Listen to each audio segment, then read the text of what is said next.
এবার সেখান থেকে যেরকম কোশ্চেন আসুক আপনি পারবেন নিশ্চয়ই অ্যান্সার দিতে।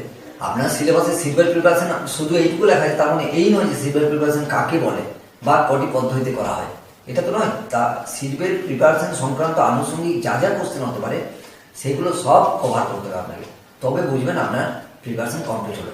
এইভাবে যদি 20টা ইউনিট কমপ্লিট করতে পারেন তাহলে অসুবিধা হবে না, 55টা কোশ্চেন আপনি সঠিক অ্যান্সার করে আসতে পারবেন।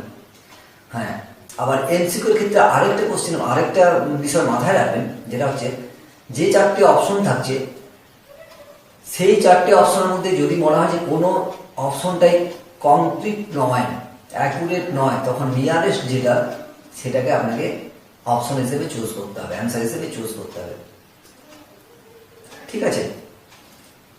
যেমন আপনাকে যদি বলা হয় যে গম চাষের ক্ষেত্রে টেম্পারেচার বা তাপমাত্রা 18 থেকে 22 ডিগ্রি সেন্টিগ্রেড, এবার 18 থেকে 22 ডিগ্রি সেন্টিগ্রেড হয়তো আপনার অপশনে নেই, আপনার কোনো অপশন আছে 15 থেকে 20, কোনো অপশন, আরেকটা অপশন আছে 25 থেকে 30, আরেকটা আছে 32 থেকে 38, আরেকটি আছে আপনার হয়তো 19 থেকে 21। তাহলে এক্ষেত্রে আপনি কি বলবেন যে অপশনগুলো ভুল রয়েছে? না, কারণ 18 থেকে যে 22 এটা তো একবারে অ্যাকুরেট এরকম অ্যান্সার হতে পারে না যে গম চাষের ক্ষেত্রে 18 ডিগ্রি সেন্টিগ্রেডের নিচে হলে গম চাষ হবে না বা 22 ডিগ্রি সেন্টিগ্রেডের উপরে হলে গম চাষ হবে না, এমন তো নয়। একটা রেঞ্জ মোটামুটি ধরা হয়েছে, গবেষণা করে একটা রেঞ্জকে ধরা হয়েছে যে এটা হচ্ছে অ্যাপ্রোপ্রিয়েট রেঞ্জ, সুটেবল রেঞ্জ, এর মধ্যে হলে প্রোডাকশনটা ভালো হয়, সব দিক থেকে ভালো হয়।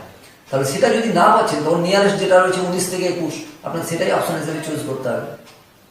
এইগুলো মাথায় রাখবেন, এইভাবে মাথায় নিয়ে প্রিপারেশন নিন, আমার মনে হয় উত্তর দিতে অসুবিধা হবে না।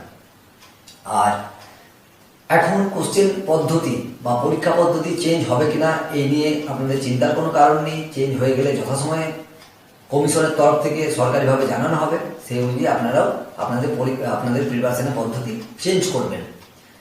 তবে কিছুদিন আগে একটা সংবাদ চ্যানেলে দেখেছিলাম, আপনারা নিশ্চয়ই দেখেছেন, যে আমাদের